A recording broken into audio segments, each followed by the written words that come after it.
Phone করে দেখি তো।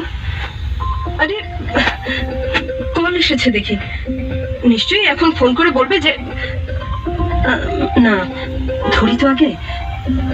এটা আবার কার নাম্বার? কে ফোন করলো? আলা ভিডিও হইতাছে রেকর্ড। হ্যালো, জি জি, কি বলছেন? হাসপাতালে? কি কি কি তেমন কিছু না? ওরা ঠিক আছে তো? জি জি, আমি এক্ষুনি আসছি। জি জি, আল্লাহ আল্লাহ, আমার মিষ্টির মানিকের যেন কিছু না হয়।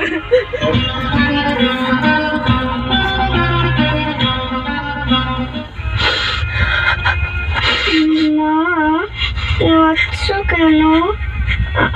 আমার তো কিছুই হয়নি। মামা কোথায়? না না না, কাঁদবেন না, কাঁদবেন না, আপনার ভাই এখন শঙ্কামুক্ত। ডাক্তার সাহেব, এসব কেন হয়? মামা ভিডিওটা এই পাঠাই। ধরনের খারাপ খবর শুনে